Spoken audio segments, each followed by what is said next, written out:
এনেছি। ওনাকে ধরুন, এই জগটা আমাকে দিন, নুন চিনি জলটা দিন, খাওয়ান। আর একটুখানি দিন, আর একটুখানি দিন।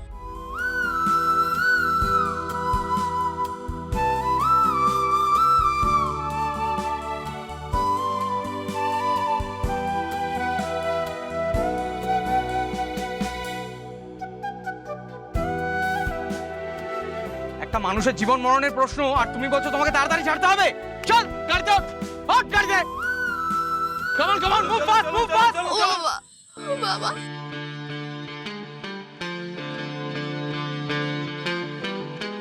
এখন একটু ঠিক লাগছে?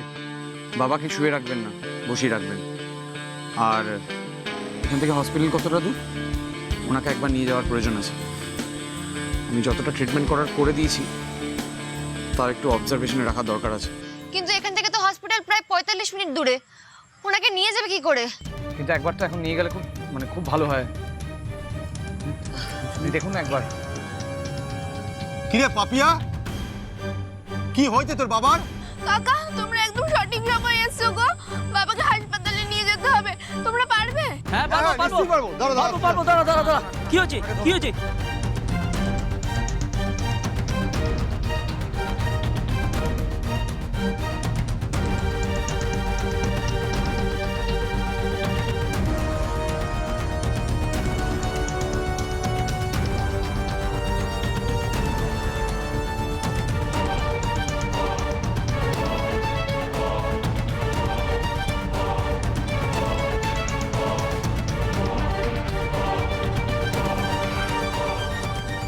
সাবধানে যেও।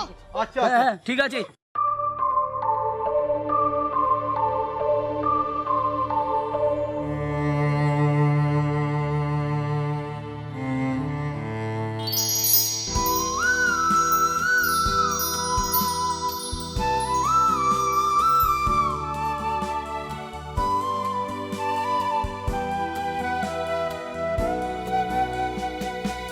পাপিয়াদির বাবা বেঁচে যাবেন তো ডক্টর? হ্যাঁ, উনি ঠিক হয়ে যাবেন। জাস্ট কিছুদিন রোদটা অ্যাভয়েড করলে ভালো হয় আর কি। আপনাকে অনেক অনেক ধন্যবাদ। আজকে আপনি না থাকলে ওনাকে হয়তো আর বাঁচাতে পারতাম না। Thank you so much.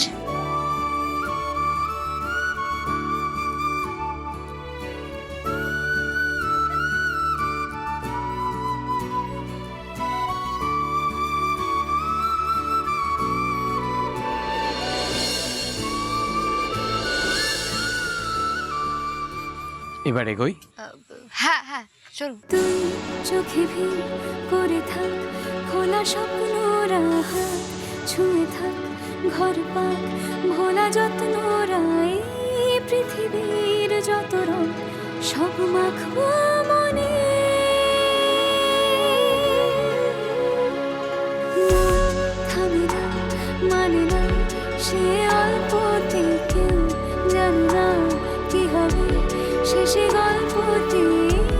পৃথিবীর যত রং সব দেখবো ছুঁয়ে,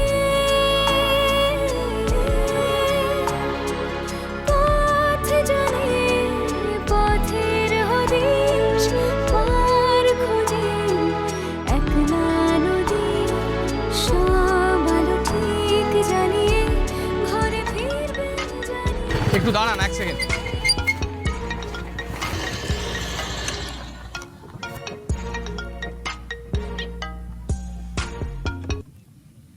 এই তো আসছি। আরে ধুর, তখন থেকে তো খালি আসছি আর আসছি করছিস। তুই কখন আসছিস বলতো, ঠিক করে বল। আর কতটা? সামনে চলে এসছি। এই তো কাছাকাছি চলে এসেছি। আরে মাঝ রাস্তায় একটা কাজে আটকে। কাজ মানে? তোর তো ওখান থেকে ডাইরেক্ট আসার কথা। আরে তুই বুঝতে পারছিস না, তুই এলে আমি একটু ভরসা পাই। তাড়াতাড়ি আয়, কাম ফাস্ট। আসছে, রাখ তুই।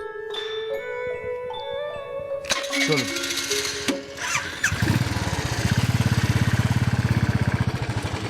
ও আসলে একটা কাজে আটকে পড়েছিল। হ্যাঁ, ও আসছে, ও কাছাকাছি এসে গেছে।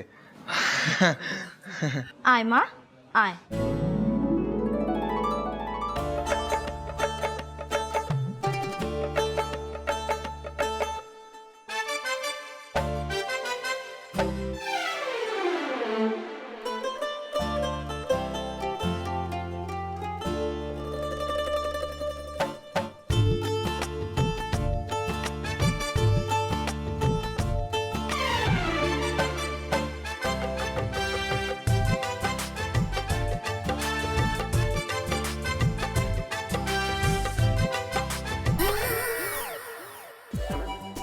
রে মুখটা বন্ধ কর। ও শ্বশুর বাড়ির লোকজন কিভাবে হ্যাংলা জামাই। হ্যালো, এসো এসো, তোমার জন্যই তো ওয়েট করছিলাম এতক্ষণ ধরে আমরা। কি সুইট, দেখো ছোট মা কি সুন্দর গোলগাল আর গোলুমলু। এইবারে বুঝতে পারছি রিতম কেন এত প্রেমে হাবুডুবু খাচ্ছে তোমার। সারাদিন তোমার এই গালগুলো টিপতে পারবে তাই।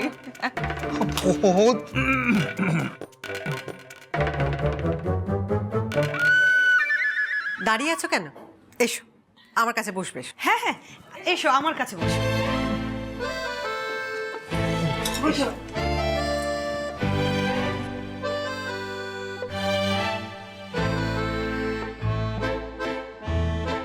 তা তোমার পড়াশোনা ভালো লাগে? হ্যাঁ হ্যাঁ, আমার মেয়ে তো। উচ্চ মাধ্যমিকে কত পার্সেন্টেজ পেয়েছো?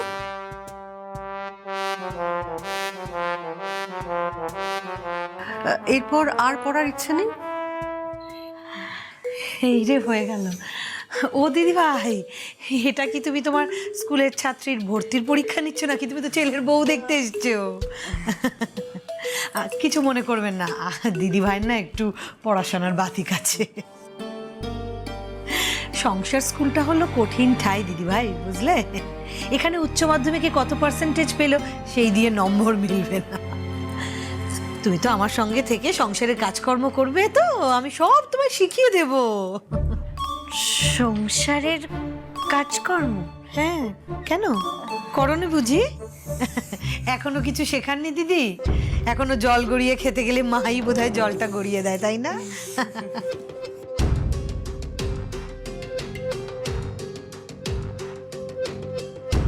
আচ্ছা আচ্ছা, ঠিক আছে ঠিক আছে, টেনশন করতে হবে না, আমি তোমাকে নিজে হাতে তৈরি করে নেব। ব্যাস, তাহলে তো হয়েই গেল। আচ্ছা, আমি কে বলো তো? আমি রিতমের কাকিমা। রিতম আমার ছেলের মতো।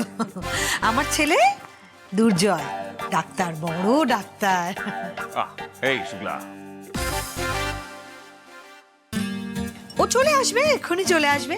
রিতম আর আমার ছেলে দুজনে পিঠুপিঠি ভাই। রিতম ছোটবেলা থেকে আমার নেওটা। কি রিতম বল?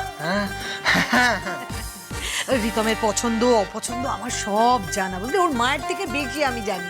ওর বউকে তো আমি তৈরি করে দেব। বড় বৌমা, প্রশ্নপত্রগুলো বের করো তো। এই তো এই মোবাইলে রেখে দিয়েছে। প্রশ্নপত্র? কিসের প্রশ্নপত্র? ইন্টারভিউ দিতে হবে জানতাম, তাহলে একেবারে প্রশ্নপত্র। রানীটাও আসছে না, দূর বাবা। এই দেবো তোর হুক দেওয়ারকে নিয়ে এসেছি।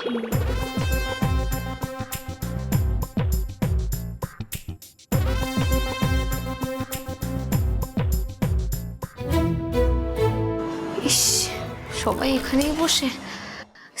সরি সরি, আমি একদম বুঝতে পারিনি পাকা দেখা এখানেই হচ্ছে। কিছু মনে করবেন না প্লিজ। না মা, মনে করার কি আছে বলো? আজকালকার জেনারেশনে সব মেয়েরাই তো একই রকম।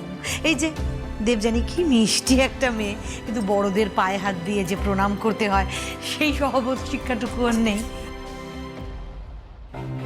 বলছি, মেয়েকে এটাও শেখাতে পারোনি? লজ্জায় তো মাথা কাটা যাচ্ছে। আরে বাবা, বলে দিয়েছিলাম তো, মেয়ে যদি কথা না শুনে কি করবো বলে তো। এই তো বড়দের পায়ে হাত দিয়ে প্রণাম করবে, বুঝলে? এতে মান চলে যায় না। আরে না না না, বস বস বস বস তুই বস বস না। আরে তুই বুঝ না। ঠিক আছে, দাঁড়া দাঁড়া। আজকাল তো এইসব শিখছে। ঠিক আছে।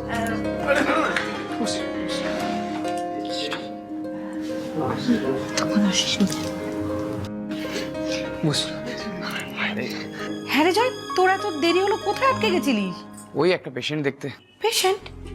এখানে আবার পেশেন্ট কোথায়? তোর অ্যাপয়েন্টমেন্ট নিয়েছে? অ্যাপয়েন্টমেন্ট ছাড়া গেলি কেন? উফ মা, রাস্তায় একটা দরকার পড়ে গেছিল। উনি বললেন ওনার একজন পরিচিত মানুষ অসুস্থ, তাই তাকে সুস্থ করে হসপিটাল পাঠিয়ে এলাম।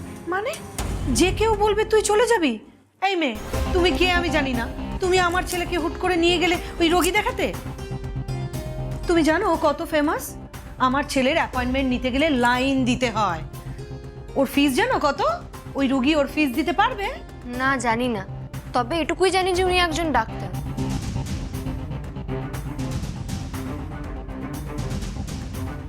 একজন মানুষ অসুস্থ হয়ে পড়েছে, সামনে একজন ডাক্তার দেখে তাকে বলবো না মাসিমা? না, বলবে না। আমার ছেলে কোনো হেজিপিজি কাউকে দেখবে না। ও কত বড় নার্সিংহোমে জয়েন করতে চলেছে তোমার কোনো আইডিয়া আছে? এরকম হুটপাট যেখানে সেখানে নিয়ে চলে গেলে আমার ছেলেকে রুগী দেখাতে, সেই রুগী আমার ছেলের ফিস দিতে পারবে?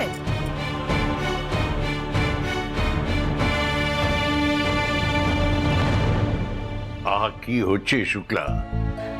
না না, এইসব কথা এখন থাক। হ্যাঁ, আমি বুঝতে পারছি না এসব কথা বলছোই বা কেন। এখানে তো তোমার ছেলে ইম্পর্টেন্ট নয়। কিছু মনে করবেন না, কত টাকা ফিস নেন তা দিয়ে তো আর বড় ডাক্তার বিচার হয় না। বড় ডাক্তারের প্রধান কর্তব্য আগে রুগীকে বাঁচানো।